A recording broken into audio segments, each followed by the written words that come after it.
5 రూపాయలు పేస్ట్ అంతే. Vestige company వాడు, నీకు నచ్చితే కంటిన్యూ వాడు, లేదంటే ఆపి. ఎందుకు భయపడాలి దీనికి? సబ్బు పేస్ట్ కొనడానికి భయపడాల్సిన అవసరం ఏముంది? ఎందుకు భయపడనో నాకు కూడా తెలియదు. 5 నెలల పాటు తప్పించుకొని తిరిగిన, ఫోన్ లిఫ్ట్ చేయలే. ఎందుకంటే ఎంట పడే కొంది మనకు భయం అవుతుండేది. ఆ మీటింగు కొంచెం ఆలోచన మార్చి, సరే ఈ ప్రొడక్ట్లు వాడమంటున్నారు అంతే, డబ్బు కట్టమనట్లేదు కదని చెప్పేసి నేను మల్లేపల్లి నుంచి సికింద్రాబాద్ వెళ్ళినప్పుడు స్టోర్ ఎక్కడ లేవు మధ్యలో. ఇప్పుడు మాకు మల్లేపల్లి కూడా వచ్చింది స్టోర్, దేవరకొండ వచ్చింది, డిండి వచ్చింది, అచ్చంపేట వచ్చింది, నాగర్కర్నూలు వచ్చింది, వలపర్తి వచ్చింది, అటుపోతే గద్వాల, ఐజా, నారాయణపేట, మక్తల్, మరికల్, షాద్ నగర్, రీసెంట్గా నిన్న మన కొస్కి, షాద్ నగర్, కలవకుర్తి, మహబూబ్నగర్, ఇవన్నీ స్టోర్లు వచ్చినాయి. ఇప్పుడు అంతకుముందు నేను చేరినప్పుడు లేవు. మిర్యాల కూడా వచ్చింది మాకు, హాలియా వచ్చింది, నాగార్జున సాగర్, ఇట్లా చాలా స్టోర్స్, కనగల్లు. ఇటు వెళ్తే మాకు హైదరాబాద్ రూట్లు వెళ్తే మాల్, ఇబ్రహీంపట్నం, యాచారం, ఒక సిటీలోనే 40 స్టోర్లు వచ్చినాయి. ఇప్పుడు నేను చేరినప్పుడు ఒకటే. అప్పుడు నల్గొండ, మహబూబ్నగర్ జిల్లాలో స్టోర్స్ లేవు. సికింద్రాబాద్ వెళ్ళి నేను ప్రోడక్ట్లు కొనుక్కున్నా. నా ఫస్ట్ బిల్లు 2000 అయింది. కంపెనీ 2000 కొనమల్లా. నేను ఏం చేశానంటే దగ్గరలో షాప్ లేదు కదా, టెస్ట్ చేద్దాం. సర్పు, షాంపూ, ఫేస్ క్రీము, పౌడరు, ఒక్కొక్క ప్రోడక్ట్ తీసుకున్నా. 2000 అయింది బిల్లు, ఎంఆర్పి 2000 బిల్లు. వాళ్ళు ఏం చెప్పారంటే మీకు మెంబర్షిప్ ఉంటే 1700కే వస్తుందని చెప్పిండ్రు. మెంబర్షిప్ ఉంటే నేను అనుకున్నా ఇక్కడ లింక్ పెట్టినట్టుంది, మెంబర్షిప్కి ఎంతో కొంత కట్టించుకుంటారు. ఎందుకంటే నెగిటివ్ మైండ్ ఉన్న వాళ్ళకి ఏం కనిపిస్తుంది? నాది నెగిటివ్ స్టార్టింగ్ అయితే. ఎందుకంటే బలవంతంగా లేకపోయి మీటింగ్లో కూర్చోబెట్టినప్పుడు నెగిటివ్ వస్తుంది కదా. అట్లా ఎంత కట్టాలి అని అడిగిన.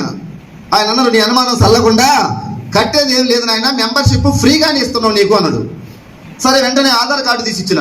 నాకు ఒక నెంబర్ ఇచ్చిన, ఐడి నెంబర్ 75472096. ఐడి నెంబర్ ఉండటం వల్ల 1700కే వచ్చినాయి 2000 ప్రోడక్ట్లు. 300 డిస్కౌంట్ వచ్చింది. 1700కు కంప్యూటర్లో బిల్లు ఇచ్చారు నాకు. ఆ బిల్లు నా దగ్గర పెట్టుకుంటే 50 రూపాయలు అకౌంట్లో పడ్డాయి, మళ్ళీ బ్యాంక్ అకౌంట్లో. ప్రోడక్ట్లు తీసుకొచ్చి వాడినాం. మా మిస్సెస్ పేస్ట్ బాగుందన్నది, షాంపూ బాగుందన్నది, సర్ఫ్ బాగుందన్నది, బట్టలు వాష్ చేసే లిక్విడ్ బాగుందన్నది, ఫ్లోర్ క్లీన్ చేసే లిక్విడ్ బాగుందన్నది, బాత్రూమ్ అడిగే టాయిలెట్ క్లీనర్ బాగుందన్నది. ఇవన్నీ బయట ఏదో ఒక బ్రాండ్ వాడుతున్నాం మనం. సార్నో ఆ వాడే బ్రాండ్ ఇది వాడిను, అంతే సింపుల్ లాజిక్. వాడిన తర్వాత బాగున్నాయి. ఫస్ట్ మంత్, సెకండ్ మంత్ మళ్ళీ నేను షాప్కి వెళ్ళి 1000 రూపాయలు కొన్నా. 1000 రూపాయలు కొంటే నాకు ఐడి నెంబర్ ఉంది కాబట్టి 800కే బిల్లు ఇచ్చిండ్రు. 200 డిస్కౌంట్ వచ్చింది. బిల్లు ఉండటం వల్ల 20 రూపాయలు అకౌంట్లో పడ్డాయి.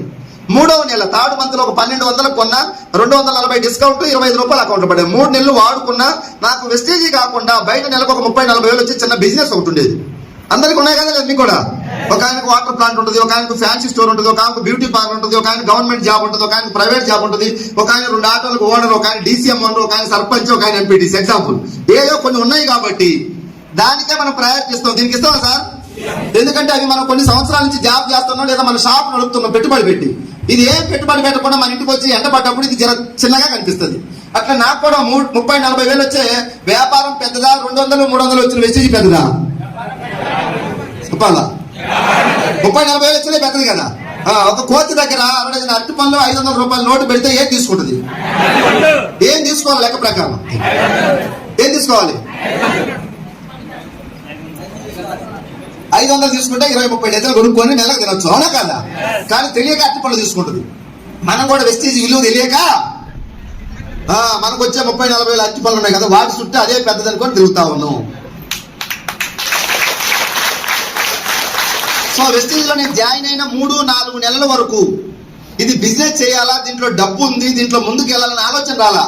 ఏదో తీసుకెళ్ళిండు, ప్రొడక్ట్లు వాడినా పర్లేదు, బాగానే ఉన్నాయి కాబట్టి నేను ప్రొడక్ట్లు వాడుకుంటాను అనుకున్నా. కానీ దీంట్లో డబ్బు ఉంది, ఇది చెయ్యాలనుకోవట్లేదు. నా 30-40 వేలు పెద్ద ఎక్కడే తిరుగుతా ఉన్నా, అదే లైఫ్ అనుకున్నా.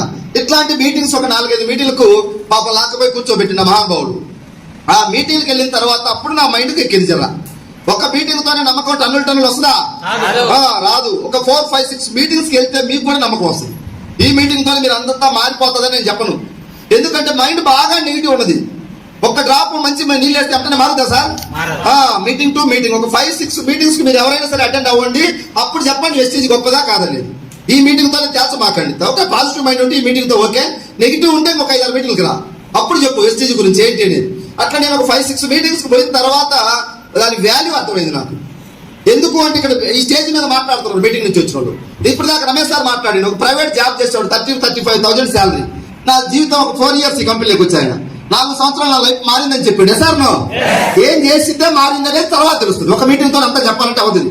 ఆయనతో జర్నీ చేస్తే ఆయన ఏం చేసిండు అనేది మెల్లమెల్లగా మీకు అర్థం అవుతుంది. తర్వాత ఇక్కడ నాకు పావని మేడం ఉంది, నాగర్ కర్నూలు. ఎంతమ్మా హైయెస్ట్ ఇన్కమ్? 89,000 తీసుకుంటుంది పావని మేడం, నాగర్ కర్నూలు దగ్గర. సారీ, తెలకపల్లి దగ్గర. ఆలేదు.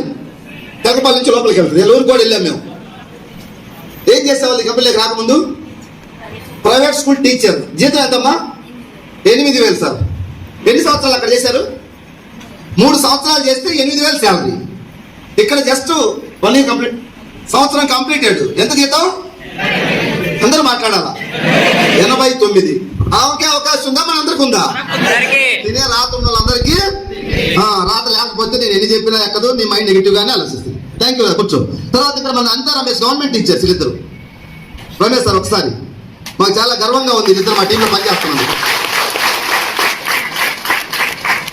ఒక్క గవర్నమెంట్ జాబ్ ఉంటేనే ఎలా ఉంటుంది మైండ్ అంటే, సమాజంలో నేను ఒక మెట్టు పైన ఉన్నాననే ఫీలింగ్ ఉంటుంది. అవునా కదా? 2 జాబ్లు ఉంటే ఎట్లుంటుంది? వాళ్ళ నాన్న కూడా retired police department, ASI, head constable, retire అయ్యాడు. అచ్చంపేట పక్కనే 40 ఎకరాలు పొలం తీసుకుని వాళ్ళ నాన్న ఇప్పుడు పొలం చేస్తున్నారు. రిటైర్ అయ్యి ఖాళీ ఉండకుండా దగ్గర ఫ్యామిలీ అంతా జాబ్ హోల్డర్స్. అయినా మరి ఎందుకో తెలియదు వాళ్ళకి ఆకలి ఆకలి ఆకలి ఆకలి అంటా ఉన్నాడు. హిస్టరీ లేకొచ్చి వీళ్ళ వదిన కాదు, సొంతం రమేష్ సార్ వదిన. వీళ్ళ హస్బెండ్ గవర్నమెంట్ జాబే. సో అందరూ ఎంప్లాయీస్, అందరూ వెస్టీజ్లో పనిచేస్తారు. వాళ్ళని చూసి మనం స్ఫూర్తిగా తీసుకోవచ్చా లేదా? దీంట్లో ఏమన్నా మిస్టేక్స్ ఉంటే కళ్ళు మూసుకొని జాయిన్ అవుతారు ఇద్దరు టీచర్లు. బాగుంది. ఇప్పుడు జాబుల ద్వారా ఎగ్జాంపుల్ వాళ్ళకి ఇన్కమ్ వస్తుంది, వాళ్ళ కుటుంబానికి 10 మందికి ఇన్కమ్ ఇప్పించే అవకాశం ఉందా? ఇప్పుడు వెస్టీజ్ లో వాళ్ళకి ఒక టీం తయారు చేస్తున్నారు. రాబోయే రోజుల్లో ఆ టీం అందరికి డబ్బులు వస్తాయి రావా? ఇప్పుడు లాస్ట్ మంత్ వచ్చింది ఎంత మీకు? ఇద్దరు కలిసి 58,000 వస్తున్నాయి సార్. పార్ట్ టైం గా జాబ్ చేస్తూ.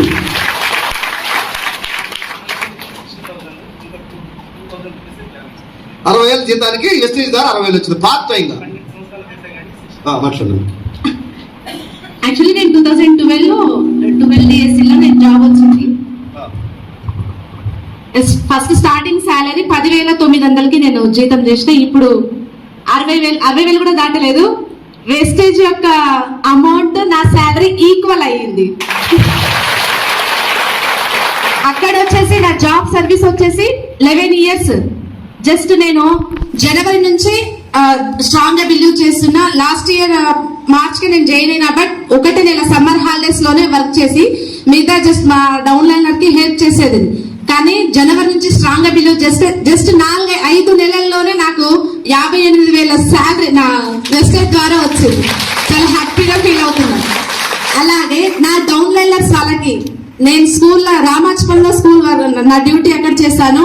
మా ఊరు వాళ్ళు గరీబ్ వాళ్ళు అంటే మా స్కూల్లో కుక్ అన్నట్టు మణిమ అనేసి ఆ కుక్కి నేను చెప్పడం వల్ల అంటే మామూలుగా 2,000 ఉంటుంది తనకు స్కూల్లో శాలరీ. అలాంటి ఆమెకి ఈరోజు 15,000 చెక్ ఎత్తుకుంది వచ్చిండు. ప్రసాద్ సార్, మణిమ ప్రసాద్.